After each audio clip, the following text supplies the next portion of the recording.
မင်္ဂလာပါရှင်မြက် Cooks ကနေကြိုဆိုလိုက်ပါတယ်ဒီနေ့တော့မြက်ကဆွေမျိုးမိသွားသည့်အထိနူးနူးအေးအေးလေးနဲ့စားလို့ကောင်းတဲ့အမဲနဲ့နီလေးကိုတစ်စင်ချင်းစီချက်ပြပေးသွားမှာဖြစ်လို့ဗီဒီယိုဆုံးထိကြည့်ပေးသွားကြပါဦးနော်ပထမဆုံးရေစီးတန့်စင်ထားတဲ့အမဲသားတွေကိုမကြီးမသေးအနေတော့အတုံးလေးတွေတုံးပါမယ်လိုချင်တဲ့အတုံး size ထက်ပိုပြီးတော့ကြီးအောင်တုံးဖို့မမေ့ပါနဲ့နော်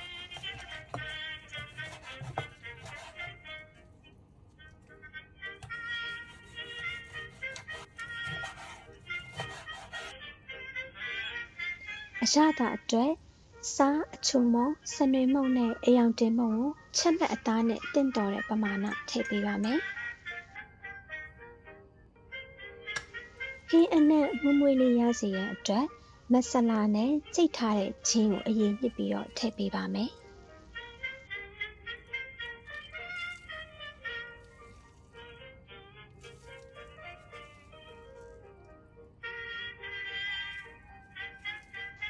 ဒီအမဲနဲ့ဟင်းအတွက်အဓိကအသက်ဖြစ်တဲ့ဒိန်ချင်ထည့်ပါမယ်ဒီဒိန်ချင်ဘူးလေးကမြက်က Lotus ကနေဝယ်လာတာဘတ်190ဝန်းကျင်လောက်ကျခဲ့တယ်ပေါ့နော်ဟင်းချက်ရန်အတွက်ရောအသီးတွေပါတွေနဲ့ diet food တွေလှုပ်စားတဲ့နေရာမှာသုံးလို့ရပြီးအများကြီးပါတဲ့အတွက်ဒီဒိန်ချင်ကသုံးရတာတော့တော်တော်အဆင်ပြေပါတယ်ဒိန်ချင်နဲ့ထည့်ထားတဲ့အရသာတွေအသားထဲတေချာစိတ်ဝင်စေရန်အတွက်အချိန်ပေးပြီးတော့နယ်ပေးပါမယ်နယ်ပြီးတဲ့အခါနာရီဝက်အနည်းဆုံးထားပြီးနှက်ထားပေးပါမယ်ရှင်ဟင်းချက်ရန်အတွက်ဂျင်းနဲ့ကြက်သွန်ဖြူကိုကြိတ်ထားပြီးကြက်သွန်နီကိုပပလေးလှီးထားလိုက်ပါတယ်ရှင်ဘဲဦးတစ်လုံးလေးကိုစီနိုင်နိုင်ထည့်ပြီးတော့ကြက်သွန်နီကိုအရင်ဆုံးကြော်ပါမယ်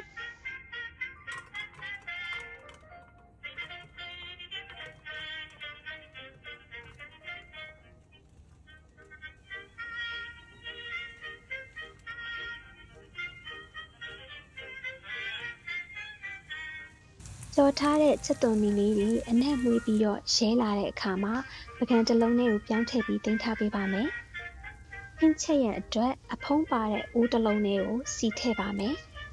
။စိတ်ထားတဲ့ဂျင်းနဲ့ချက်သွန်ဖြူထည့်ပြီးတော့စီတက်ပါတယ်။ဟင်းအရောင်အတွက်စနွေးမုံတစ်စွန်းထည့်ပြီးတော့စီတက်နဲ့နေမွေးလာတဲ့အချိန်မှာနှက်ထားတဲ့အမဲသားကိုထည့်ပေးပါမယ်။မြက်ကဟင်းတော်တော်များများမှာစီအများကြီးသုံးပြီးမချက်ပေမဲ့ဒီအမဲနဲ့ဟင်းလေးကိုတော့မြမအရသာစစ်စစ်အတိုင်းစားချင်တာဖြစ်တဲ့အတွက်စီကိုလုံလုံလောက်လောက်ထည့်သုံးထားပါတယ်ရှင်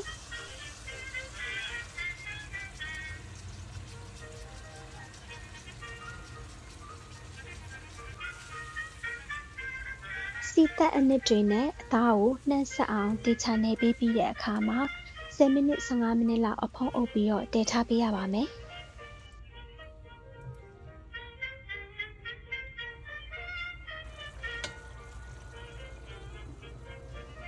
အသားတွေကအရည်တွေခန်းသွားတဲ့အချိန်မှာ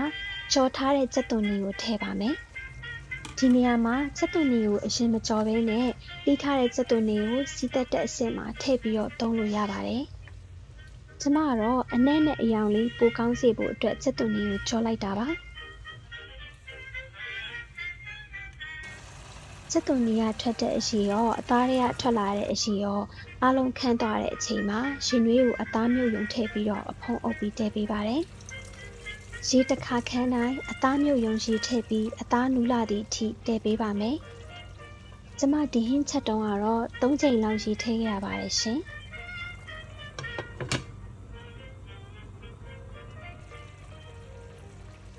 အရသာမီးကြည့်ပြီးဟင်းအနှစ်မှာအရသာပေါ်နေတဲ့အတွက်နံပြားလေးစွန်းလောက်ထည့်ခဲ့ပါတယ်လူတယောက်နဲ့တယောက်အသားနူးညံ့မှုကြိုက်တာချင်းလည်းမတူသလိုဝေလာတဲ့အသားရဲ့အနုရှင်လည်းကွာခြားတာဖြစ်တဲ့အတွက်မိမိစိတ်ကြိုက်အသားနေထားရတဲ့အချိန်ကြမှာဟင်းအိုးချပါရှင်